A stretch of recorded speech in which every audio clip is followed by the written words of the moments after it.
মনে হয় পীর সাহেবের পক্ষ থেকে উনি গালি দেওয়ার খেলাফত পাইছে। কথা একটু বলেন না, ঠিক কিনা বলেন? মানে পীরের পক্ষ থেকে গালি দেওয়ার খেলাফত তাকে দেওয়া হয়েছে। আমি কতটুকুন ভালো, আমার উস্তাদ কতটুকুন ভালো, এটা আমি ছাত্র হিসেবে, আমি যদি ছাত্র হই, আমার আচরণ দেখে আমার উস্তাদের প্রশংসা হবে যে কার সান্নিধ্যে থেকে এত ভালো ছাত্র হয়েছে। আর আমার আচরণ যদি খারাপ হয়, লোকেরা আমাকে দেখবে না, বলবে এর শিক্ষককে। কথা বলেন, ঠিক কিনা বলেন? আপনাদেরকে বলি, সন্তান যদি ভালো কিছু করে, প্রশংসা বাবা মার হয়, হয় না? লোকেরা কি বলে জানেন? ভালো কাজ করলে লোকেরা বলে, আহারে এত সুন্দর ভালো ছেলে, এত ভালো একটা ভদ্রলোক, এ কোন মায়ের পেটে জন্ম হয়েছে ওর? সুবহানাল্লাহ বলবেন না? বলে একেবারে বাবার শ্রেষ্ঠ একটা ওরসজার সন্তান, কি গৌরব, কি অহংকার, কত প্রশংসা তাকে নিয়ে মানুষ করতে থাকে। আর ছেলে মেয়ে যদি খারাপ হয়, লোকেরা কি বলে জানেন? এ কার ছেলে, এটা এত বড় বিয়াদব, এ কার মেয়ে, এটা এত বড় বিয়াদব। মানে বিয়াদবি করেছে ছেলে, মানুষ বাপ মা তুলে গালিগালাজ দেওয়া শুরু করেছে। কথা বলতে হবে, ঠিক কিনা? সন্তানের জন্য বাবা মা প্রশংসিত হয়, আবার সন্তানের কর্মেই বাবা মা নিন্দিত, অপমানিত হয়। তার বড় প্রমাণ, স্বৈরাচারী হাসিনা যখন বাংলাদেশে মূর্তির নামে, ভাস্কর্যের নামে মূর্তি সংস্কৃতি চালু করেছিল, এই দেশের হাজার হাজার আলেমরা তাদেরকে সতর্ক করেছে, এগুলো বানাবেন না। কথা বলেন না? তাদেরকে বারবার বলেছে, ওয়াজে বলেছে, নসিহত করে বলেছে, জুমার খুতবায় বলেছে, বড় সম্মেলন করে ঢাকার মুখে বলেছে, এত কিছু যত বলেছে, আলেমদেরকে তারা তত শত্রু মনে করেছে। এই হুজুররা আমাদের বাবাকেও দেখতে পারে না, আমাদেরকেও দেখতে পারে না। আমাদের কথা লঙ্ঘন করে, আমাদের পরামর্শ বাদ দিয়ে, আলেমদেরকে বাইপাস করে, ওদেরকে জঙ্গি, তালেবান, রাজাকার, আলবদলাল সাবু বানিয়ে দিয়ে জেলখানায় বন্দি করে শত শত কোটি টাকা লুপাট করে, দুর্নীতি করে, সেই টাকা দিয়ে তারা মূর্তি বানিয়েছে। বিনিময়ে প্রায়শ্চিত্ত এমনভাবে ভোগ করতে হয়েছে, সন্তানের এই স্বৈরাচারী সন্তানের কুকর্মের কারণে তার বাবার মাথার উপর লোকেরা দাঁড়িয়ে বাচ্চারা পেশাব করে দিয়েছে। কথা বলতে হবে মুসলমান, ঠিক কিনা বলেন? শুধু কি তাই? সন্তানের কুকর্মের কারণে তার বাবার গলার মধ্যে গরুর রশি লাগিয়েছে ছেলেরা। কথা বলেন, ঠিক কিনা বলেন?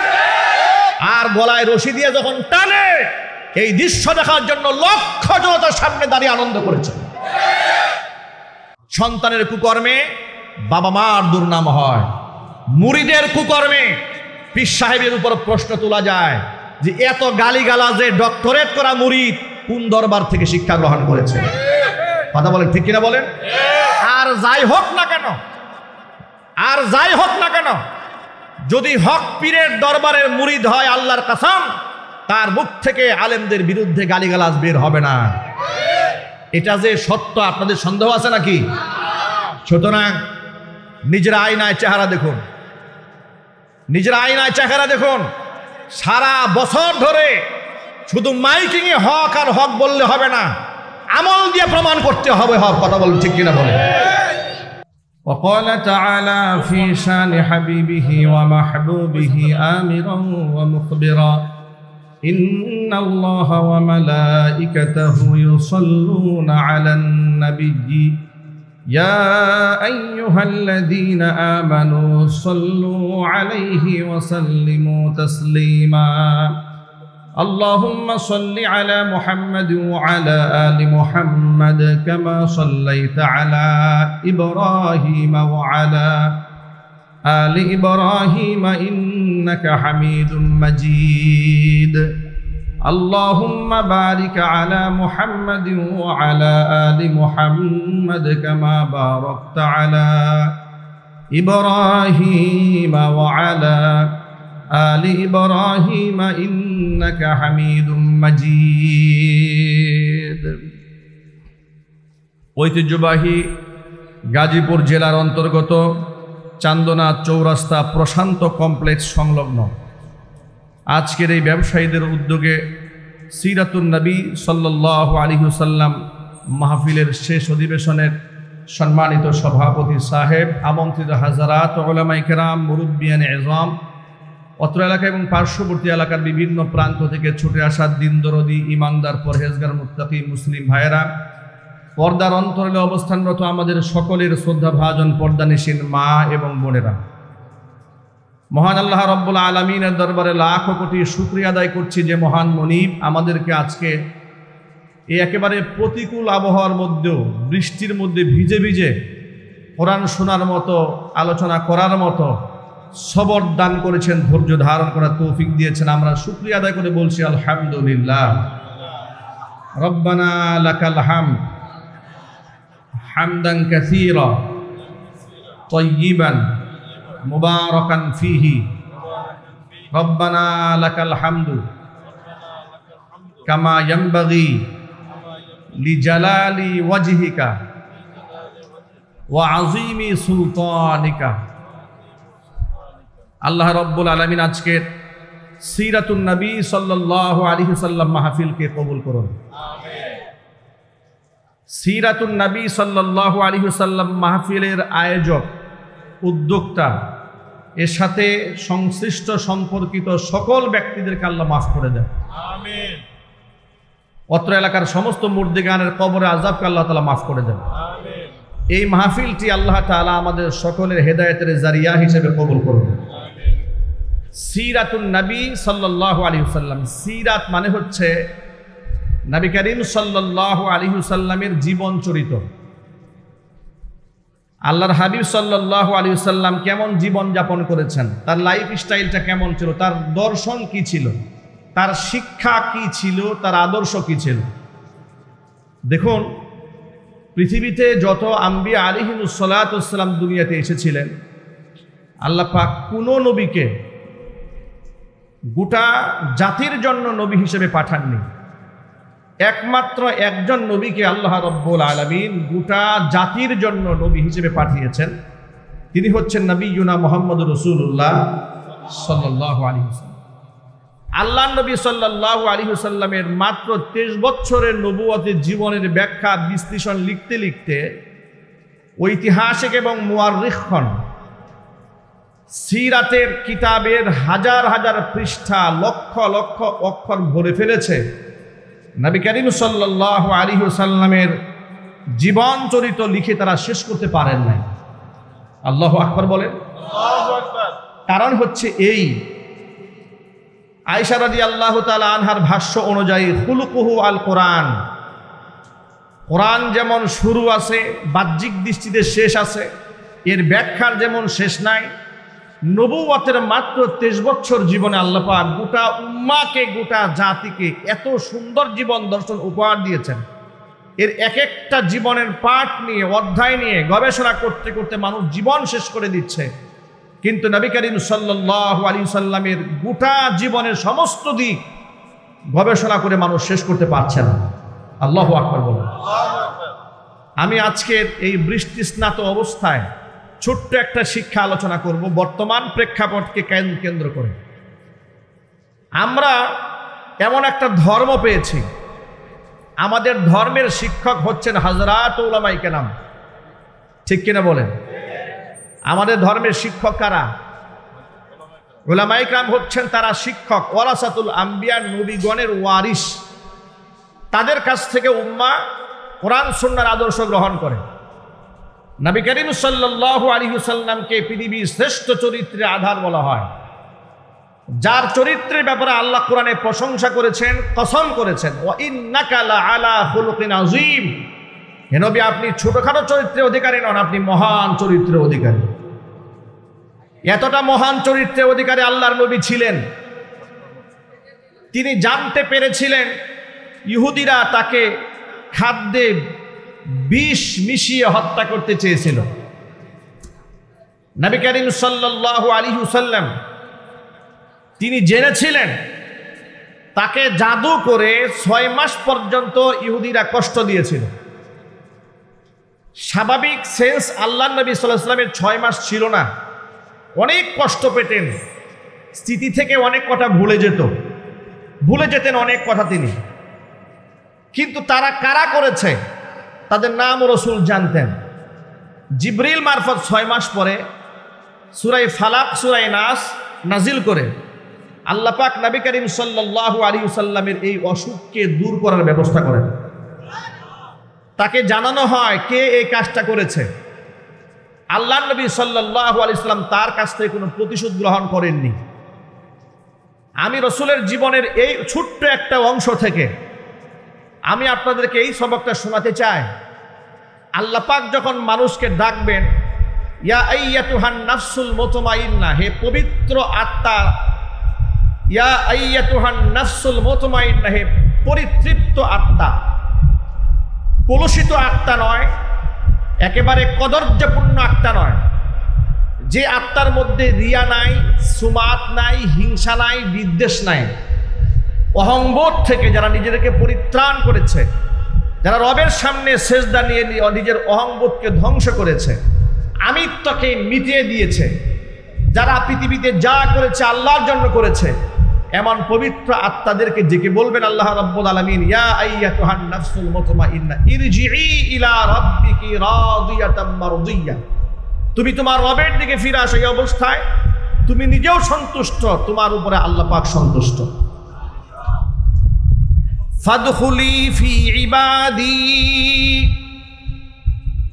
এরপর তুমি আমার বান্দাদের মধ্যে শামিল হয়ে যাও। ওয়াদখুলি জান্নাতি, এবং জান্নাতের মধ্যে প্রবেশ করো। পরিতৃপ্ত আত্মার মানুষগুলাকে আল্লাহ পাক জান্নাতে ডেকে নেবেন। সকলেই এই কথা খুব ভালো করে মনে রাখেন, বাহ্যিক সুরতের চেয়ে অন্তরাত্মা পরিষ্কার হওয়া আল্লাহর কাছে অনেক মূল্যবান। কারণ হচ্ছে আল্লাহর নবী সাল্লাল্লাহু আলাইহি সাল্লাম বলেছেন, ইন্নাল্লাহা লা ইয়ানজুরু ইলা সুওয়ারিকুম, আল্লাহ পাক তোমাদের চেহারার দিকে তাকান না, ওয়ালাকি ইয়ানজুরু ইলা কুলুবিকুম ওয়া আমালিকুম, আল্লাহ পাক দুটো জিনিস দেখেন। একটা হচ্ছে আল্লাহ পাক তোমাদের কলিজা দেখেন, তোমাদের আত্মা দেখেন, আল্লাহ পাক তোমাদের আমল দেখেন। আল্লাহ লেবাস পোশাক দেখেন না। আল্লাহু আকবার বলেন। আল্লাহু আকবার। বাহ্যিক দৃষ্টিতে কে কত বুজুর্গের ভাব ধরতে পেরেছে, কে কতগুলো তাসবির দানা জপেছে, এটা আল্লাহ পাকের কাছে গ্রহণযোগ্য নয়। আল্লাহ পাক দেখেন তার অন্তরের মধ্যে কি আছে। তার কারণ হচ্ছে বাহ্যিক দৃষ্টিতে আমাদের বাংলাদেশ সহ গোটা পৃথিবীতে এমন অনেক ক্ষুধাদ্রোহী আছে, ইসলামের অসংখ্য দুশ্মন আছে। মানুষকে ধোঁকা দিয়ে বোকা বানাবার জন্য অনেক সময় তারা মাথার মধ্যে পট্টি বাঁধেন, মাথার মধ্যে হিজাব পরেন, হাতের মধ্যে তাসবিহ ধারণ করেন। আবার সুযোগ পেলে তারা আলেমদেরকে জেলখানায় বন্দি করে নির্যাতন করেন। সুতরাং বাহ্যিক দৃষ্টিটা এই ক্ষেত্রে খুব বেশি প্রশংসনীয় হওয়ার কোনো কারণ নাই। আবারও এমনও দেখা গেছে একেবারে বিরাট বড় জুব্বা, বিরাট বড় পাগড়ি, বিরাট বড় কুর্তা, দীর্ঘদিন মসজিদে নামাজও পড়িয়েছে, খোঁজখবর নিয়ে দেখা গেল লোকটা মুসলমানই না, একটা খ্রিস্টান। বাহ্যিক দিকটাই মানুষের একমাত্র বিচার বিশ্লেষণ করার বিষয় নয়। বিদেশে যখন আপনি যাবেন, বিশেষ করে হজ এবং উমরার সফরে, সেখানে দেখতে পাবেন যে আফ্রিকা মহাদেশের কিছু মানুষের পোশাক আশাক, সম্পদশালী ব্যক্তি কিন্তু পোশাক আশাক দেখলে আপনার কাছে মনে হবে যে এই মাত্র উনি ভিক্ষা টিক্ষা করে আসছে মনে হয়। পোশাক আশাকের কোনো ধরন নাই, চেহারা সুরতের তেমন একটা আকর্ষণ নাই। কিন্তু এমনই একটি জাতিগোষ্ঠীর ভেতর থেকে হযরত বিলাল হাফসি রাদিয়াল্লাহু তাআলা আনহু ছিলেন। হাফসার একজন গোলাম ছিলেন তিনি। এমন একজন ব্যক্তির সম্মান আল্লাহর কাছে এত বেশি হয়ে গেল, আল্লাহর হাবিব বলেছেন বেলাল যখন আজান দেয় সে আজানের আওয়াজ আর সে মহল্লায় পৌঁছে যায়। সুবহানাল্লাহ। ভাবা যায় ফজরের নামাজ পড়ে ইমাম সাহেব মুক্তাদির দিকে রুখ করে বসে না, এটা আল্লাহর নবীর সুন্নাহ। তিনি ফজরে এবং ইশায়, আসরে প্রায় নামাজের সুযোগ পেলেই মুক্তাদির দিকে রুখ করে বসতেন। রাতের বেলায় কোনো স্বপ্ন দেখলে সেই স্বপ্ন সাহাবীদের সামনে বিশ্লেষণ করতেন। আবার সাহাবায়ে কেরাম কেউ স্বপ্ন দেখলে রসুলের কাছে তা শোনাতেন। ফজরের নামাজ শেষ করে আল্লাহর নবী বেলালকে ডেকে বলে, বেলাল তুমি এমন কি আমল করো,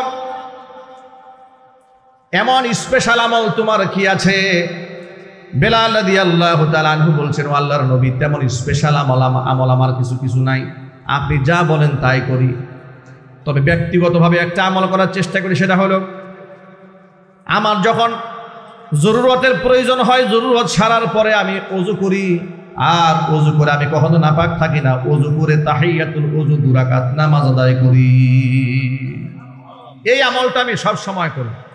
আল্লাহর হাবিব সাল্লাল্লাহু আলাইহি ওয়াসাল্লাম বলেন, বেলাল আমলটা তুমি ছেড়ে দিও না। গত রজনীতে আমি স্বপ্ন যুগে দেখেছি আমি জান্নাতের মধ্যে হাঁটতেছিলাম, আর আমার সামনে সামনে একজন ব্যক্তি হাঁটতেছে, আর আমার সামনে যে হাঁটতেছিল সেই ব্যক্তি আর কেউ নয়, সে হচ্ছে আমার সাহাবী বেলাল। কদ সামি'তু দাফা না'লাইকা ফিল জান্নাহ, হে বেলাল আমি জান্নাতে তোমার 2 পাদুকার আওয়াজ শুনতে পেয়েছি। আল্লাহু আকবার। সামি'তু দাফা না'লাইক ফিল জান্নাহ, বেহেশতে আমি তোমার পাদুকার আওয়াজ শুনতে পেয়েছি। আল্লাহু আকবার বলেন। আপনি পোশাক দিয়া, চেহারা দিয়া আল্লাহর কাছে দামি হতে পারবেন না, আমরা কেউ দামি হতে পারবো না। ইন্না আকরামাকুম ইনদাল্লাহি আতকাকুম, আল্লাহর কাছে সবচেয়ে সম্মানিত ব্যক্তি যার অন্তর যত পরিশুদ্ধ। জোরে করেন সুবহানাল্লাহ। ইসলামটাকে বুঝতে হলে আমাদের কিভাবে বুঝতে হবে? নবী করিম সাল্লাল্লাহু আলাইহি ওয়াসাল্লাম সত্য দ্বীনের মাপকাঠি হিসেবে কোরআন এবং সুন্নাহ আমাদের মাঝে রেখে গেছেন।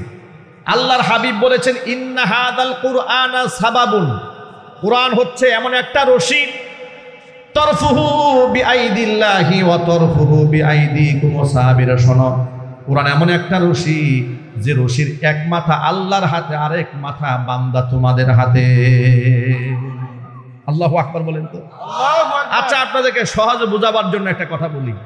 ধরুন একজন ব্যক্তি যিনি পথ চেনেন, তিনি সামনে চলছেন, খুব অন্ধকার, ডানে বামে চিপা অনেক গলি আছে, রাস্তা আছে, কিন্তু লাইট না থাকার কারণে পেছনে যারা আছে তাদের কাছে লাইট নাই, আলো নাই। আলো না থাকার কারণে তারা যেন বিপদগামী না হয়ে যায়, এই জন্য সবার সামনে যিনি আছেন, যার হাতে টর্চ লাইট আছে, তিনি একটা বুদ্ধি অবলম্বন করলেন। সে বুদ্ধি হচ্ছে এই যে আমি একটা লম্বা রশি নেই, এই রশি আমার হাতে থাকবে আগাটা, আর পুরা রশি লম্বা পেছন পর্যন্ত যত বড় থাকবে, প্রত্যেকটা মানুষ এই রশিগুলাকে ধরে রাখবে। এর দ্বারা কি হবে? রাতের আধারে আমি যেদিকেই যাই না কেন, ডানে বামে ইউটার্ন নিয়ে এইদিকে যাই সেদিকে যাই, রশি যতক্ষণ পর্যন্ত ধরে রাখবে, অন্ততপক্ষে সঠিক গন্তব্য পৌঁছার ক্ষেত্রে তার পেছনের, সবার পেছনের ব্যক্তির আর কোনো টেনশন থাকবে না। কথা বলেন না, ঠিক কিনা বলেন? সবার আগে যিনি আছেন তিনি যেমন সঠিক গন্তব্যে পৌঁছবেন, সবার পেছনে যিনি আছেন তিনিও যদি কষ্ট করে এই রশিটা একটুখানি ধরে রাখতে পারে, তিনিও সঠিক গন্তব্যে পৌঁছে যাবেন। আল্লাহ নবী সাল্লাল্লাহু আলাইহি সাল্লাম বললেন, এই সঠিক রশিটার নাম হচ্ছে কোরআন। চিল্লায় এখন আল্লাহু আকবার। আল্লাহ নবী বলেন, ইন্না হাদাল কুরআনা সাবাবুন, কোরআন হচ্ছে আমার একটা রশি, তরফুহু বিআইদিল্লাহি ওয়া তরফুহু বিআইদিকুম, এর এক মাথা আল্লাহর হাতে, আরেক মাথা বান্দা তোমাদের হাতে। লাং তাদিল্লু, সত্য পথ থেকে কশ্চিন কালেও তোমরা বিপদগামী হবে না, মানে পথ হারিয়ে ফেলবে না। ওয়ালাং তাহলিকু, তোমরা ধ্বংসও হবে না। লাং তাহলিকু ওয়ালাং তাদিল্লু, কশ্চিন কালেও পথ হারাবে না, তোমরা ধ্বংসও হবে না। মা তামাসসাকতুম বিহিমা, যতক্ষণ পর্যন্ত রশিটাকে শক্তভাবে আঁকড়ায় ধরে রাখবে। জোরে বলেন সুবহানাল্লাহ। এই জন্য সেই কোরআন, সেই রশিটা আঁকড়ায় ধরার জন্য কোরআন জানার দরকার আছে না নাই? আর একটু জোরে বলেন। এখন কোরআনই যদি আপনি না জানেন তো ধরবেনটা কি? এখন আমার দেশের লোকেরা কোরআন না ধরে, তারা ধরে একটা রশি ধরে, কিন্তু সঠিক রশি না থাকার কারণে, চেইন সঠিকটা না থাকার কারণে অনেক সময় শিক্ষক চিনতে ভুল করে। এমন শিক্ষক ধরে যে শিক্ষক নিজের কাছেই টর্চ লাইট নাই, নিজেই চলতে পারে না সঠিক পথে, তার পেছনে জাতিকে কি শিক্ষা দেবে? কথা বলেন, ঠিক কিনা বলেন? আমার দেশে হক্কানি পীর যেমন আছে, অনুরূপভাবে আমাদের দেশে এমন ভণ্ড পীর আছে যারা মানুষকে কোরআন সুন্নাহর শিক্ষা দেবে দূরের কথা, কোরআন সুন্নাহর সঠিক ব্যাখ্যা সে নিজেও জানে না। আমি কি ভুল বলেছি? এমন পীরও আছে বিশুদ্ধ কোরআন তেলাওয়াত জানে না, হাদিসের ইবারত পড়তে জানে না, হাদিসের মর্ম মানি বুঝে না, মন গড়া কথাবার্তা বলে, মন গড়া ব্যাখ্যা করে, এরকম লোক এই সমাজে আছে না নাই? এখন আপনি বলেন, তার নিজের হাতে টর্চ লাইট নাই, মুরিদ যদি এই পীরের রশি ধরে, কি জান্নাতের দিকে যাবে নাকি জাহান্নামের দিকে যাবে? জাহান্নামের দিকে যাবে। এই জন্য কোরআন সুন্নাহ হচ্ছে মানদণ্ড। কোরআন সুন্নাহর মানদণ্ডে যিনি উত্তীর্ণ হতে পেরেছেন তার হাতে টর্চ লাইট আছে, তিনি আপনাকে সঠিক গন্তব্যে পৌঁছে দিতে পারবেন। সুতরাং যার হাতে কোরআন সুন্নাহর লাইট নাই, কোরআন সুন্নাহর প্রকৃত ইলম নাই, তাকে মানদণ্ড মানার কোনো সুযোগও ইসলামে নাই। দেখেন, আমাদের মধ্যে এমন আসাবিয়াত গালেব, এই দেশের মানুষেরা এমন যে পীর যদি জাহান্নামে যায় আমিও জাহান্নামে যেতে প্রস্তুত। এই লোক আছে না নাই সমাজে? এমন অন্ধ, পীর কুফুরি করলেও ঠিক আছে, পীর বাতিল করলেও ঠিক আছে, হক বললেও ঠিক, ব্যাঠিক বললেও ঠিক।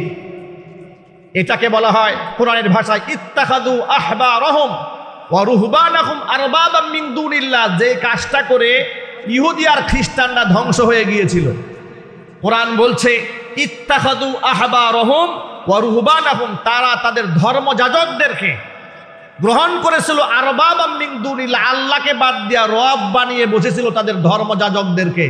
আমি আল্লাহ কি বলেছি, আমার রাসূলকে বলেছে তা দেখতো না, দেখতো তাদের ধর্মগুরু কি বলেছে। এই কারণে ইহুদি আর খ্রিস্টানরা ধ্বংস হয়ে গিয়েছে। সুতরাং আমরা এখানে যারা আছি, আমাদের জন্য মূল বক্তব্য হচ্ছে কোরআন এবং সুন্নাহর মানদণ্ডে যারা উত্তীর্ণ, আমরা তাদেরকেই মান্য করব। আমরা বলি ইনশাআল্লাহ। বলেন না ইনশাআল্লাহ? আত্মশুদ্ধিমূলক কাজ যদি আমাদের না হয়, বাহ্যিক আমল দিয়ে আমাদের কোনো ফায়দা হবে না। আল্লাহর নবী সাল্লাল্লাহু আলাইহি ওয়াসাল্লামের আদর্শ লক্ষ্য করেন। সিরাতের ছোট্ট একটা ঘটনা আপনাদেরকে শোনাই, যে ইহুদিরা নবী করিম সাল্লাল্লাহু আলাইহি ওয়াসাল্লামের জানি দুশমন ছিল। আল্লাহর নবীর মনের মধ্যে তাদের প্রতি এত বেশি দরদ ছিল, আহারে এই লোকটা যদি ঈমান না নিয়ে দুনিয়া থেকে বিদায় হয়ে যায়, জাহান্নামে হবে। এই জন্য নবীজি সাল্লাল্লাহু আলাইহি ওয়াসাল্লাম উম্মার ব্যথায় ব্যথিত হয়ে সব সময় চাইতেন সে যেন কালিমা নিয়ে দুনিয়া থেকে বিদায় হয়ে যায়। নবীজির ঘরে ঘরে মাঝে মাঝে যাওয়া আসা করতো এক জনৈক ইহুদি, বয়স খুব বেশি না, মধ্যবয়সী। তিনি শুনতে পেলেন, আল্লাহ নবী সাল্লাল্লাহু আলাইহি ওয়াসাল্লাম শুনতে পেলেন তিনি দুরারোগ্য ব্যাধিতে আক্রান্ত, মৃত্যুর শয্যায় শায়িত, বিছানায় কাতরাচ্ছে। নবী করিম সাল্লাল্লাহু আলাইহি ওয়াসাল্লাম এই সংবাদ শুনে দৌড়াইয়া তার বাড়িতে গেলেন। তিনি চিন্তা করলেন না, ও তো ইহুদি, ও মরুক আর বাঁচুক, এটা আমার দেখার কিচ্ছু যায় আসে না। নবীজি এটা দেখেন নাই যেটা আমরা করি। আমাদের অবস্থা এই হয়েছে, কেউ মনে আঘাত নিয়ে না, কষ্ট নিয়েন না, আমাদের অবস্থা এই হয়েছে যে আমার দলের যদি সে অনুসারী না হয়, সে যদি আমার দলের না হয়, ও কি মরল না বাঁচলো না বিপদগ্রস্ত হলো, এটা দেখার দরকার নাই। এই আদর্শ, এই বাস্তবতা এই বাংলাদেশে আছে না? আপনারা সত্য হলে সত্য বলেন, মিথ্যা হলে মিথ্যা বলবেন। এই আসাবিয়াত, এই স্বজনপ্রীতি এই দেশে এমনভাবে দাঁড়িয়েছে, যদি আমার পীরের মুরিদ না হয়, সে যত হক্কানি হোক না কেন আর যত বিপদেই সে পড়ুক না কেন, এলাও হবে না। কথা বলেন ঠিক কিনা বলেন? কিংবা আমার রাজনৈতিক দলের লোক, আমার রাজনীতির বাহিরে যে যত বড় নামাজি হোক আর যত বড় আলেম হোক, সে যত বিপদগ্রস্তই হোক না কেন, আমার এটা নিয়ে কোনো মাথা ব্যথা নাই। বাস্তবতা আছে না নাই? আমি রাজনীতি একটা দল করি, ধরেন অবস্থা এই হয়েছে আমাদের আসাবিয়াত, যে আমার রাজনৈতিক নেতা তিনি যদি কুফুরিও করেন, তিনি যদি শিরকিও করেন, তার বিরুদ্ধে কেউ যদি একটা শব্দ করে, তাহলে তার 14 গোষ্ঠী উদ্ধার করার জন্য আমি পাগল হয়ে যাব। কথা বলেন ঠিক কিনা? এবং এই কাজটা করেন খুব ইমানি দায়িত্ব নিয়া। মনে করেন আমি খুব ইমানি দায়িত্ব পালন করছি। ভাই, আপনি ইমানি দায়িত্ব পালন করছেন না, আপনি শাহওয়াতুন নফস, আপনি নিজের নফসের খাহেশ মেটাচ্ছেন, আপনি আল্লাহর জন্য করছেন না। আর আপনার এই আন্দোলন, আপনার এই চিন্তা চেতনা আপনাকে জান্নাতমুখী করবেন, আপনাকে জাহান্নামমুখী করে দেবে। কথা বলতে হবে ঠিক কিনা? এটা রাসূলের সিরাত নয়, এটা আল্লাহর নবীর আদর্শ নয়। আল্লাহর নবীর আদর্শ কি দেখেন? আল্লাহর হাবিবের আদর্শ হলো, ইহুদি অসুস্থ হয়ে গেছে, মুসলমানদের চরম শত্রু ইহুদি। সন্দেহ আছে আপনাদের? কুরআন বলে দিয়েছে লাতাজিদান্না আসাদ্দান্নাসি আদাওয়াতাল লিল্লাযীনা আমানুল ইয়াহুদা ওয়াল্লাযীনা আশরাকু। অনবীজি ইমানদারদের জন্য সবচেয়ে ভয়ঙ্কর দুশমন পৃথিবীর দুইটা জাতি। একটা জাতির নাম হচ্ছে ইহুদি, আর একটা জাতির নাম হচ্ছে মুশরিক, যারা আল্লাহর সাথে শরীক স্থাপন করে মূর্তি পূজারি কিংবা অন্যান্য পূজার মাধ্যমে, দেবদেবীর পূজার মাধ্যমে যারা আল্লাহর সাথে শরীক স্থাপন করে, ওই সমস্ত ব্যক্তিরা কোনোদিন মুসলমানদের আপন হতে পারে না। এটা আমার কথা নয়, এই বক্তব্য স্বয়ং আল্লাহ রাব্বুল আমিন দান করেছেন। সুতরাং ভালো করে মনে রাখবেন, কোনো মুশরিক যদি আপনার প্রেমে হাবুডুবু খায় কিংবা আপনার প্রশংসা করে, আল্লাহর কসম করে বলি ওর প্রশংসার মধ্যেও ভেজাল আছে। ঠিক কিনা বলেন? আল্লাহ নবী সাল্লাল্লাহু আলাইহি ওয়াসাল্লাম জানতেন ইহুদি আমার দুশমন, এরপরেও সে দুরারোগ্য ব্যাধিতে আক্রান্ত হয়ে মৃত্যুপথের যাত্রী। নবীজি ঘরে বসে থাকেন নাই, দৌড়ায় তার বাড়িতে গেছেন, তার পাশে গিয়া বসেছেন। পাশে গিয়া তাকে বলছেন, আল্লাহর বান্দা, দুনিয়া থেকে তুমি তো বিদায় হয়ে যাবা, বিদায় হওয়ার আগে একবার তুমি কালেমা পড়ে বিদায় হয়ে যাও। তুমি একটা বার যদি কালেমা পড়ে বিদায় হয়ে যাও, তুমি জাহান্নাম থেকে মুক্তি লাভ করবে। তখন ওই মুমূর্ষ অবস্থায় তিনি ভালো করে কথা বলতে পারতেছিলেন না, আওয়াজ করে অস্ফুট আওয়াজে ইশারায় ওই ইহুদি তার বাবাকে ইঙ্গিত করলো, আব্বা, ও আব্বা যান, আল্লাহ নবী মুহাম্মদ সাল্লাল্লাহু আলাইহি ওয়াসাল্লাম আমাকে যে দাওয়াত দিয়েছেন, আমি কি সেই দাওয়াতটা গ্রহণ করব নাকি? তখন তিনি বললেন, আতিয়া আবাল কাসেম, তুমি কাসেমের পিতার আনুগত্য করো, তার কথা মান্য করে নাও। সাথে সাথে ইহুদি পড়ে নিয়েছে, আশহাদু আল্লা ইলাহা ইল্লাল্লাহু ওয়াহদাহু লা শারীকা লাহু ওয়া আশহাদু আন্না মুহাম্মাদান আবদুহু ওয়া রাসূলুহু। এই কালিমা পরে শাহাদা দিয়া সাথে সাথে দুনিয়া থেকে বিদায় হয়ে গেলেন। আল্লাহর নবী হাস্যোজ্জ্বল চেহারা নিয়ে ইহুদির ঘর থেকে বের হইয়া বললেন, সমস্ত প্রশংসা ওই আল্লাহ রাব্বুল আলামিনের, যিনি তার জাহান্নামমুখী বান্দাকে জান্নাতমুখী বানিয়ে দিয়েছেন। আমার প্রিয় ভাইরা, আল্লাহর নবী সাল্লাল্লাহু আলাইহি সাল্লামের চরিত্র নিয়ে গোটা পৃথিবীর কেউ প্রশ্ন তুলতে পারে না। পৃথিবীর যেই সমস্ত ব্যক্তিরা আল্লাহর নবীর সিরাত নিয়ে গবেষণা করেছে, সকলে নবী সাল্লাল্লাহু আলাইহি সাল্লামের প্রেমাসক্ত হয়ে কালিমা পড়ে মুসলমান হয়ে গেছে। মাইকেল এইচ হার্ট দ্য 100 নামক একটা বই লিখেছে, পৃথিবীর সেরা 100 মনীষী। কতজন? পৃথিবীর সেরা 100 মনীষী। মাইকেল এইচ হার্ট মুসলমান ছিলেন না, তিনি খ্রিস্টান ধর্মাবলম্বী। ওই বইয়ের মধ্যে তার নবী ঈসা আলাইহিস সালাতু ওয়াস সালামের নাম লিখেছে 6 নম্বরে, আর মুহাম্মদ সাল্লাল্লাহু আলাইহি সাল্লামের নাম লিখেছে 1 নম্বরে। আল্লাহু আকবার বলেন। খ্রিস্টানেরা আল্লাহর নবীর চরিত্র মাধুরিমা বুঝতে পেরে আল্লাহর নবীকে সবার আগে স্থান দিয়েছে। আফসোস, কলিজা ভরা আফসোস, এই দেশের তথাকথিত সুশীল, তথাকথিত বিজ্ঞানের ছাত্র নাস্তিক বেঈমানেরা আল্লাহর নবী সাল্লাল্লাহু আলাইহি সাল্লামকে গালমন্দ করে, বাজে ভাষায় কথা বলে, হুজুরের বিবাহ নিয়ে প্রশ্ন তোলে। এমন কুলাঙ্গার মুসলমানের ঘরে জন্ম নিয়েছে বাংলার জমিনে, আছে না নাই? আসাদ নূরের মতো ব্যক্তি মুসলমানের ঘরে জন্ম নিয়েছে, কথা বলে। রাজীবের মতো কুলাঙ্গার বাংলাদেশে মুসলমানের ঘরে জন্ম নিয়েছে। মহিউদ্দিন আসিফ এমন কুলাঙ্গার বাংলাদেশের মুসলমানের ঘরে জন্ম নিয়েছে। কবি শামসুর রহমানের মতমান নাস্তিক বাংলাদেশের মুসলমানের ঘরে তার জন্ম হয়েছে। আমি আপনাদেরকে বড় আফসোস নিয়ে একটা কথা বলি, গোটা পৃথিবীর সমস্ত অমুসলিম মিলেও নবীজিকে এত আঘাত করে নাই আর গালি দেয় নাই, যত বেশি গালি দিয়েছে মুসলমানের ঘরে জন্ম নেওয়া কাফেরদের দালালেরা। দুনিয়ার ইহুদি খ্রিস্টানরা মুসলমানদের কলিজায় এত চিরতে পারে নাই, মুনাফিকরা যত মুসলমানদের কলিজা চিরে দিয়েছে। আমি আমার সকল ভাইদেরকে বলি, ধৈর্য সহকারে বৃষ্টির মধ্যে কথাগুলো শোনার জন্য আল্লাহর কাছে শুকরিয়া আদায় করেন। অন্ততপক্ষে আজকের মাহফিল থেকে এই সবকটা নিয়ে যেতে হবে। আমার মনের মধ্যে কোনো হিংসা, কোনো আসাবিয়াত থাকতে পারে না, কারণ মুসলমানের অন্তরাত্মা হবে পবিত্র।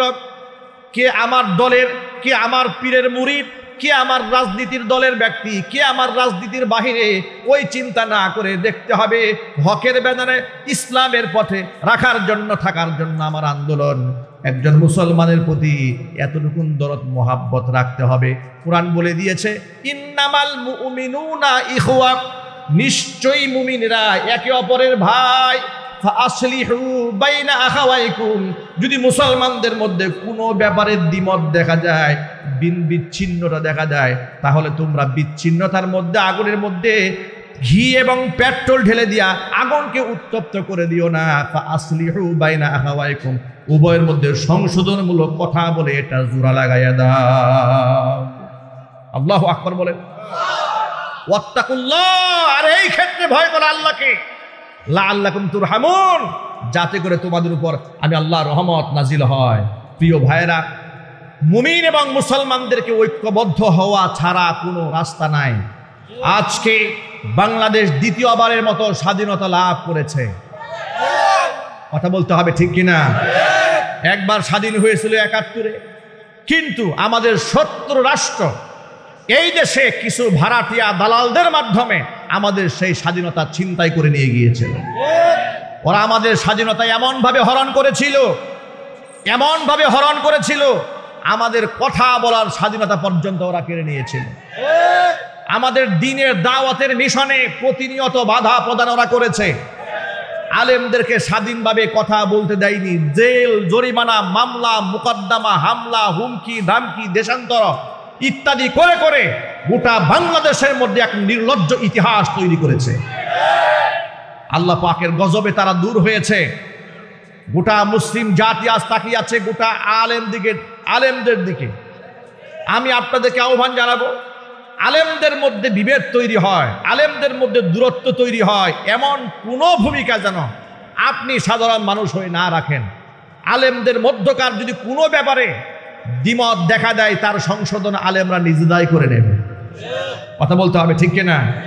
আলেমরা সংশোধন হয়ে গেল, আর আপনি মাঝখান থেকে জাহেল আলেমদেরকে গালিগালাজ করলেন, আপনি বাজে কথা বললেন, ফেসবুকে লিখলেন, আপনি যে গীবত করলেন, শিকায়েত করলেন, নিজের অন্তরাত্মার যত নাপাকি সব ঢেলে দিলেন। যার সাথে দ্বন্দ্ব হয়েছে আলেম ব্যক্তিগতভাবে তার সাথে মিটিয়ে ফেলেছে। আপনি যখন গালিগালাজ করে আপনার আমলনামা পূর্ণ করলেন, কাল হাসরের মাঠে আপনি দাঁড়াবেন কি নিয়ে? কথা বলতে হবে ঠিক কিনা বলেন। যাকে গালমন্দ করেছেন তিনি যতক্ষণ আপনাকে ক্ষমা না করবেন, আপনি যদি যত বড় পীরের মুরিদ হন না কেন, আর কাবা শরীফ যদি কান্দে, আল্লাহর কসম করে বলি, আপনি যে আলেমকে গালি দিয়েছেন, যে আলেমদেরকে আপনি অশ্রাব্য ভাষায় কথা বলেছেন, ওই আলেম যদি অন্তরস্থল থেকে আপনাকে ক্ষমা না করে, আপনি 14 বার উমরা করেন, 100 বার আপনি হজ করেন, কাবা ঘরের গিলাপ ধরে কান্দেন, কিয়ামতের ময়দানে আলেম ক্ষমা না করলে স্বয়ং আল্লাহ আপনারে ক্ষমা করবেন। আজকে সমাজের মধ্যে মূর্খতা, জাহালাত, অন্ধত্ব এমনভাবে সয়লাভ হয়ে গিয়েছে, তোকে এক আলেমের পক্ষ হইয়া আরেক আলেমের জন্য গালিগালাজ, বকাবাজ্জি এমনভাবে করে মনে হচ্ছে সব তাসকিয়ার খেদমত চলতেছে। মনে হয় পীর সাহেবের পক্ষ থেকে উনি গালি দেওয়ার খেলাফত পাইছে। কথা একটু বলেন না ঠিক কিনা বলেন? মানে পীরের পক্ষ থেকে গালি দেওয়ার খেলাফত তাকে দেওয়া হয়েছে। পৃথিবীর কোনো পীর তার মুরিদকে গালি শিখায় না। কথা বলেন ঠিক কিনা বলেন? পৃথিবীর কোনো হক্কানি পীর মুরিদদেরকে অশ্রাব্য ভাষায় কথা বলতে শেখান না।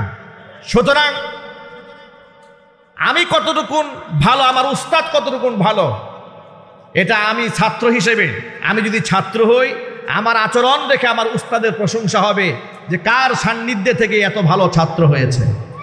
আর আমার আচরণ যদি খারাপ হয়, লোকেরা আমাকে দেখবে না, বলবে এর শিক্ষককে। কথা বলেন ঠিক কিনা বলেন? আপনাদেরকে বলি, সন্তান যদি ভালো কিছু করে, প্রশংসা বাবা মার হয় না? লোকেরা কি বলে জানেন? ভালো কাজ করলে লোকেরা বলে, আহারে এত সুন্দর ভালো ছেলে, এত ভালো একটা ভদ্রলোক, এ কোন মায়ের পেটে জন্ম হয়েছে ওর? সুবহানাল্লাহ বলবেন না? বলে একেবারে বাবার শ্রেষ্ঠ একটা ওরজার সন্তান, কি গৌরব, কি অহংকার, কত প্রশংসা তাকে নিয়ে মানুষ করতে থাকে। আর ছেলে মেয়ে যদি খারাপ হয়, লোকেরা কি বলে জানেন? এ কার ছেলে, এটা এত বড় বিয়াদব, এ কার মেয়ে, এটা এত বড় বিয়াদব। মানে বিয়াদবি করেছে ছেলে, মানুষ বাপ মা তুলে গালিগালাজ দেওয়া শুরু করেছে। কথা বলতে হবে ঠিক কিনা? সন্তানের জন্য বাবা মা প্রশংসিত হয়, আবার সন্তানের কর্মেই বাবা মা নিন্দিত, অপমানিত হয়। তার বড় প্রমাণ, স্বৈরাচারী হাসিনা যখন বাংলাদেশে মূর্তির নামে, ভাস্কর্যের নামে মূর্তি সংস্কৃতি চালু করেছিল, এই দেশের হাজার হাজার আলেমরা তাদেরকে সতর্ক করেছে এগুলো বানাবেন না। কথা বলেন না। তাদেরকে বারবার বলেছে, ওয়াজে বলেছে, নসিহত করে বলেছে, জুমার খুতবায় বলেছে, বড় সম্মেলন করে ঢাকার মুখে বলেছে, এত কিছু যত বলেছে আলেমদেরকে তারা তত শত্রু মনে করেছে। মনে করেছে এই হুজুররা আমাদের বাবাকেও দেখতে পারে না, আমাদেরকেও দেখতে পারে না। আমাদের কথা লঙ্ঘন করে, আমাদের পরামর্শ বাদ দিয়ে, আলেমদেরকে বাইপাস করে, ওদেরকে জঙ্গি, তালেবান, রাজাকার, আলবদর, আল শাম বানিয়ে দিয়ে জেলখানায় বন্দি করে শত শত কোটি টাকা লুপাট করে, দুর্নীতি করে সেই টাকা দিয়ে তারা মূর্তি বানিয়েছে। বিনিময়ে প্রায়শ্চিত্ত এমনভাবে ভোগ করতে হয়েছে, সন্তানের এই স্বৈরাচারী সন্তানের কুকর্মের কারণে তার বাবার মাথার উপর লোকেরা দাঁড়িয়ে বাচ্চারা পেশাব করে দিয়েছে। কথা বলতে হবে মুসলমান, ঠিক কিনা বলেন? শুধু কি তাই? সন্তানের কুকর্মের কারণে তার বাবার গলার মধ্যে গরুর রশি লাগিয়েছে ছেলেরা। কথা বলেন, ঠিক কিনা বলেন? আর গলায় রশি দিয়ে যখন টানে, এই দৃশ্য দেখার জন্য লক্ষ জনতার সামনে দাঁড়িয়ে আনন্দ করেছে। পরিষ্কার দৃষ্টান্ত। সন্তানের সুকর্মে বাবা মার সুনাম হয়, সন্তানের কুকর্মে বাবা মার দুর্নাম হয়। মুরিদের কুকর্মে পীর সাহেবের উপর প্রশ্ন তোলা যায় যে এত গালিগালাজে ডক্টরেট করা মুরিদ কোন দরবার থেকে শিক্ষা গ্রহণ করেছে? কথা বলেন, ঠিক কিনা বলেন? আর যাই হোক না কেন, আর যাই হোক না কেন, যদি হক পীরের দরবারের মুরিদ হয়, আল্লাহর কসম তার মুখ থেকে আলেমদের বিরুদ্ধে গালিগালাজ বের হবে না। এটা যে সত্য আপনাদের সন্দেহ আছে নাকি? সুতরাং নিজের আয়নায় চেহারা দেখুন, নিজের আয়নায় চেহারা দেখুন। সারা বছর ধরে শুধু মাইকিংয়ে হক আর হক বললে হবে না, আমল দিয়ে প্রমাণ করতে হবে হক। কথা বলেন, ঠিক কিনা বলেন? আল্লাহ রাব্বুল আলামিন আমাদের সকলকে বোঝার তৌফিক দান করেন। আল্লাহ রাব্বুল আলামিন মুসলিম উম্মাহকে হক এবং হক্কানিয়াতের পতাকা বহন করার তৌফিক দান করেন। ইনশাআল্লাহ এই বাংলাদেশে ইসলামের রাজ কায়েম হবে, ইনশাআল্লাহ বলেন না? ইনশাআল্লাহ। এবং সেটা আলেমদের নেতৃত্বেই হবে, ইনশাআল্লাহ বলেন। ইনশাআল্লাহ। সব ঘরানার আলেমরা এক হয়ে যাবে। আপনারা চান না এটা? যদি বলুন চান না? না আপনারা বিভক্তি চান? না, আপনারা বিভক্তি চাবেন না, ঐক্যবদ্ধ হয়ে যাক আলেমরা, এটাই চাবেন। যদি আলেমদের মধ্যে মাসআলাগত, দিনগত কোনো ব্যাপারে ইখতিলাফ দেখা দেয়, সেখানে আপনি জাহেল, আপনি মূর্খ, সূরা ফাতিহা ঠিক নাই, দুরূদ শরীফ ঠিক নাই, এখানে মন্তব্য করার অধিকার আপনার নাই। মন্তব্য যদি করতে মনে চায়, তার থেকে বড় যিনি তিনি করবেন। কথা বলে, ঠিক কিনা? সংশোধন করার দরকার হয়, তারা নিজেরা সংশোধন করে নেবে। আমি এই গুনার মধ্যে পাপের বোঝা আমি আর ভারী করব না। আপনারা কি ওয়াদা করতে পারেন? হাত তুলেন, হাত তুলেন। আল্লাহ রাব্বুল আমিন গোটা মুসলিম উম্মাহকে ইসলামের স্বার্থে এক হয়ে যাওয়ার তৌফিক দান করেন। সকলে জোরে কোন আমিন। হাত নামান। এই বৃষ্টির মধ্যে আপনারা দাঁড়িয়ে দাঁড়িয়ে বয়ান শুনেছেন। আজকের এই বয়ান থেকে একটাই শিক্ষা, ইন্নামাল মুমিনুনা ইখওয়া, মুমিন মুসলমান একে অপরের ভাই। তাদের মধ্যে দ্বিমত দেখা দিলে বিচ্ছিন্ন যেন না হয়, ঐক্যবদ্ধ করার জন্য সকলে আপ্রাণ চেষ্টা করতে হবে। আসলেই দেখুন, আলহামদুলিল্লাহ আমরা স্বাধীনতা এখানে অর্জন করেছি। স্বাধীনতার একটা বড় নমুনা হচ্ছে, আমাদের স্বাধীন হয়েছি, বড় নমুনা হচ্ছে আমি করেই জানে, যাদেরকে তারা বাধা মনে করে তাদেরকেই তারা শায়েস্তা করার চেষ্টা করে। আর জালেমরা যাদেরকে মনে করেন শত্রু মনেই করে না, বন্ধু মনে করে, তাকে বাধা দেওয়ার কোনো দরকার আছে? আরো চিৎকার দিয়ে বলেন, তাকে বাধা দেওয়ার কোনো দরকার নাই। আমি বুটবাজার কেন্দ্রীয় জামে মসজিদে 8 বছর জুমার খুতবা দেওয়ার পরে সর্বশেষ আমার মসজিদ একেবারে পুলিশ দিয়ে ঘেরাও করে ধরা হলো। আমাকে আর জুমা পড়াতে দেবে না। আমাকে সরাসরি বলা হলো, আপনি মসজিদে ঢুকলে আপনারা গ্রেফতার করা হবে। অপরাধ কি? অপরাধ হচ্ছে আমরা ভাস্কর্য বিরোধী কথা বলেছি, অপরাধ হচ্ছে আমরা মোদি বিরোধী কথা বলেছি। ঠিক কিনা বলেন? তারা টার্গেট নিয়ে আমাদেরকে থাকতে দেয় নাই। কাশিমপুর ফুটবল খেলার মাঠে আমার বিরাট তাফসির কোরআন মাহফিল সম্মেলন, সেখানে পোস্টার হয়েছে যেদিন মাহফিল হবে তার সপ্তাহখানেক আগে কর্তৃপক্ষকে ডেকে বলেছে, মাদানী সাহেব মাহফিলে আসতে পারবে না, সব হুজুর আসুক, অসুবিধা নেই। এই চৌরাস্তা মাঠে আমার মাহফিলে পারমিশন দিতে গেছে, বলে মাদানী হুজুর আসলে দেওয়া যাবে না। গাছাতে করতে গিয়েছে, না পারমিশন দেওয়া যাবে না। কোনাবাড়ি করতে গেছে, পারমিশন দেওয়া যাবে না। আমাদেরকে তারা বাধা মনে করতো গাজীপুরের মাটিতে। কারণটা কি? এই মাটিতে কত মানুষ কথা বলেছে, তাদেরকে তো বাধা দেওয়া হয় নাই। কারণ তারা এটা খুব ভালো করেই জানতো যে এই সমস্ত আলেম যাদেরকে বাধা দেওয়া হচ্ছে, এরা হচ্ছে ইসলামের প্রকৃত হিতাকাঙ্ক্ষী। এরা প্রয়োজনে শহীদ হবে, কিন্তু রাম বামদের সাথে আতাত করবে না। এটা ওরা বুঝে ফেলেছিল, ঠিক কিনা বলেন? আপনারা কি মনে করেন ওই রকম প্রস্তাব আমরা পাই নাই? কি বলেন? আমাদের গাজীপুর বুটবাজার কেন্দ্রীয় মসজিদে আমি শুধু জুমার খতিব থাকবো কেন, আমার বেতন 20 থেকে 50,000 বাড়ি আরো সম্মানের সাথে রাখা হবে, এমন লোভনীয় প্রস্তাব আমাকে দেওয়া হয়েছে। থানাপতি সাহেব আমাকে বলেছেন, হুজুর আমি যা বলবো শুধু আপনি এই কাজটা করেন না, অসুবিধা কি, আমার সাথে আপনি চলেন, আপনার কোনো ভয় নাই। আমি বলেছি না, আপনি যা চাচ্ছেন সেটা এখানে কোনোদিন হবে না। বুটবাজার মসজিদের মিম্বার থেকে যে গর্জন আগে ছিল, এই থেকে আরো ভয়ঙ্কর গর্জন সামনে থাকবে। এটা আমি থাকি আর আমি এখান থেকে চলে যাই। তখন তিনি বললেন, যদি নিরাপদ মনে করেন মসজিদের মিম্বার ছাড়তে হবে, তা না হলে আপনি কঠিন মুসিবতের সম্মুখীন হবেন। সর্বশেষ আমাকে তারা এখান থেকে তাড়িয়ে দিয়েছে। আমি চলে যেতে বাধ্য হয়েছি। আমি শেষ বিদায়টা পর্যন্ত আমাকে নিতে দেয় নাই। আমি যে শেষ বিদায়টা নেব মুসল্লিদের কাছ থেকে, এত বছর ছিলাম একসাথে, তারা বলেছে না, আপনি যদি বিদায়ের কথা মাইকে বলেন মসজিদে বিপ্লব শুরু হবে, রক্তাক্ত হয়ে যাবে, আমরা এই পরিবেশ করতে দেব না। এইভাবে আমি সহ কত খতিব সাহেবদেরকে বিনা নোটিশে মসজিদ থেকে বের করে দিয়েছে। স্বৈরাচারীর আমলে বিনিময় কি হয়েছে দেখেন। বিনিময়ে স্বৈরাচারীও বিদায় নেওয়ার সময় 16 বছর তো শয়তানি করেছে, একটু মন চেয়েছিল বিদায় নেওয়া, কথা বলে না, তারও একটু মন চেয়েছিল বিদায় নেওয়ার। আল্লাহ পাকের ফয়সালা, আমি আগেও বলেছি, এটা যেন আল্লাহ পাকের কেমন একটা ফয়সালা যে কত খতিব সাহেবরা বিদায় নিতে চেয়েছে, তুমি বিদায় নিতে দাও নাই, আর তুমি এত সুন্দর বক্তব্য দিয়ে বিদায় নিয়ে যাবা না, তোমাকে বিদায় নিতে দেওয়া হবে না, চোরের মতো পালিয়ে যাবা। সুতরাং স্বৈরাচারী সেও শেষ বিদায় নিতে পারে নাই। প্রিয় ভাইরা, আলহামদুলিল্লাহ আল্লাহ পাক আমাদেরকে পূর্ণ স্বাধীনতা দান করেছে। বুটবাজার কেন্দ্রীয় শাহী জামে মসজিদে আমি আবার আগামী মাস থেকে ইনশাল্লাহ আবার জুমার খুতবা দেওয়া শুরু করব।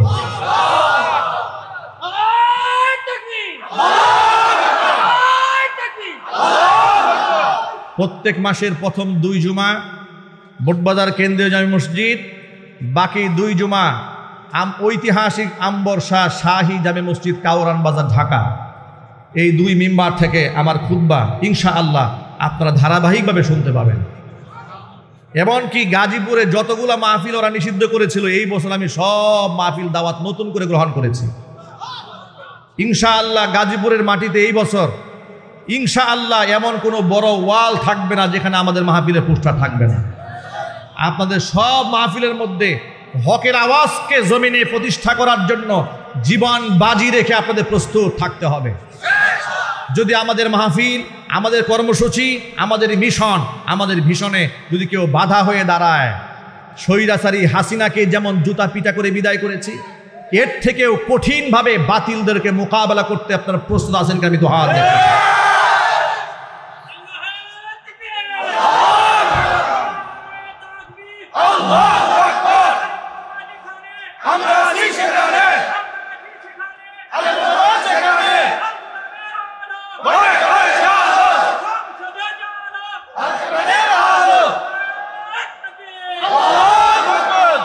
ইনশাআল্লাহ সংসদেও কোরআনের আলো আমরা জ্বালবো। জোরে বলেন না একটু ইনশাআল্লাহ। কি স্বপ্ন দেখা যায় না? স্বপ্ন শুধু দেখবো না, এবার আমরা বাস্তবায়ন করে ছাড়বো ইনশাআল্লাহ। আল্লাহ পাক যেন কবুল করে মঞ্জুর করেন। ওই ভাই কোথায়? ওটা কি মনে আছে আপনার? দেখছেন অবস্থাটা? আচ্ছা, এখন কি এই অবস্থায় তেলাওয়াত শোনা যাবে?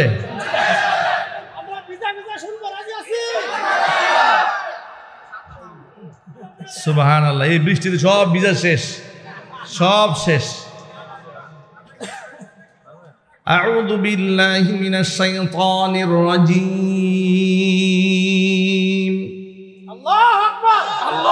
বিসমিল্লাহির রহমানির রহিম। ইয়া আইয়ুহাল্লাযীনা আমানু কাতিলুল্লাযীনা ইয়ালুনাকুম মিনাল কুফফারি ওয়াল ইয়াজিদু ফীকুম গিলযা ওয়া'লামু আন্নাল্লাহা মা'আল মুত্তাকীন। وإذا ما أنزلت سورة فمنهم من يقول أيكم زادته هذه إيمانا فأما الذين آمنوا فزادتهم إيمانا وهم يستبشرون وأما الذين في قلوبهم مرض فزادتهم رجسا إلى رجسهم وماتوا وهم كافرون أولا يرون أنهم يفتنون في كل عام مرة أو مرتين ثم لا يتوبون ولا هم يذكرون وإذا ما أنزلت سورة نظر بعضهم إلى بعض هل يراكم من أحد ثم انصرفوا صرف الله قلوبهم بأنهم قوم لا يفقهون لقد جاءكم رسول من أنفسكم عزيز عليه ما عنتم حريص عليكم بالمؤمنين رؤوف رحيم فإن تولوا فقل حسبي الله لا إله إلا هو عليه توكلت وهو رب العرش العظيم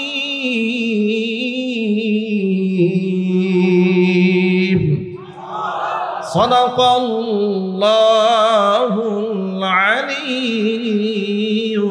العظيم।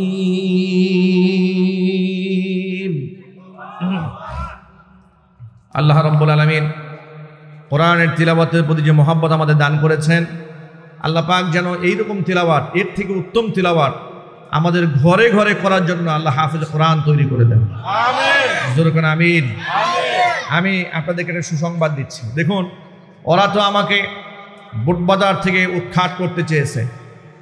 গাজীপুরে যে বাসায় আমি ভাড়া থাকতাম গাছাতে, প্রশাসনের লোকেরা সেই বাসায় গিয়ে বাড়িওয়ালাকে বলেছে মাদানী সাহেব যেন এই বাসায় উঠতে না পারে, যদি উনি বাসায় থাকে তাহলে কিন্তু আপনাদের খবর হয়ে যাবে।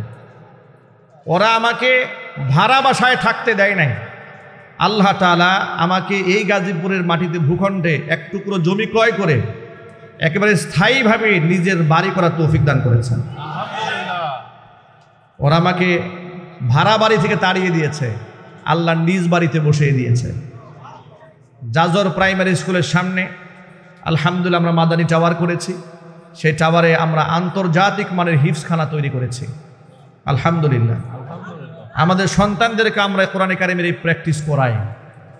আপনারা দোয়া করবেন। আমাদের মাদ্রাসার নাম হচ্ছে জামিয়া মাদানিয়া আরাবিয়া গাজীপুর। মাদ্রাসার মধ্যে আন্তর্জাতিক মানের হিফজুল কোরআন বিভাগ, শুনানি বিভাগ, নাজেরা বিভাগ, শিশু ছেলে এবং মেয়েদের জন্য কিন্ডারগার্টেন ব্যবস্থা, বাংলা, অঙ্ক, ইংরেজি আধুনিক শিক্ষা সিলেবাসের সমন্বয়ে আমাদের প্রতিষ্ঠান পরিচালিত হচ্ছে। আপনারা সকলের দাওয়াত থাকলো ইনশাআল্লাহ প্রতিষ্ঠানে, আপনারা দেখার জন্য হলেও যাবেন, বলেন না ইনশাআল্লাহ। আমাদের প্রতিষ্ঠানের সামনে 32 নম্বর ওয়ার্ডের জাজরের সমস্ত আলেমদের উদ্যোগে আগামী 14ই অক্টোবরে ইসলামী মহাসম্মেলন আয়োজন করা হয়েছে। সেখানে মাওলানা খালেদ সাইফুল্লাহ আইয়ুবী হাফিজাহুল্লাহ তিনি থাকবেন, সাখাওয়াত হোসেন রাজি হাফিজাহুল্লাহ তিনি থাকবেন, এরপরে খালেদ সাইফুল্লাহ সাদি ময়মনসিংহের তিনি থাকবেন। আর এলাকার সমস্ত আলেমরা একত্রিত হয়ে আমাকে ওই মাহফিলের সভাপতি বানাই দিছে। তারা বলেছে হুজুর আপনি মাহফিলের সভাপতিও থাকবেন, আবার আখেরি বয়ানও দেবেন। আপনাদের সকলের দাওয়াত থাকলো জাজর সরকারি প্রাথমিক বিদ্যালয় মাঠে আগামী 14ই অক্টোবর। আল্লাহ রাব্বুল আলামিন যেন সেই মাহফিলকে কবুল করেন, সাফল্যমণ্ডিত করেন, এবং যে ব্যবসায়ী ভাইরা, বিশেষ করে আবুল হোসেন ভাই এবং তার সহকর্মীরা যারা এই আয়োজন করেছেন, তারা যেন আস্তে আস্তে বৃষ্টির কারণে বিক্ষিপ্ত হয়ে গেছে, তারা যেন এর থেকে আরো বিশাল বড় আয়োজন চান্দনা চৌরাস্তা ঈদগাহ ময়দানে করবে ইনশাআল্লাহ বলেন। তিনি বলেছেন এই আয়োজন যেন তারা করতে পারেন, আমরা ইনশাআল্লাহ সময় দেব ইনশাআল্লাহ। আল্লাহ পাক কবুল করেন, মঞ্জুর করেন, জোরে বলেন আমিন।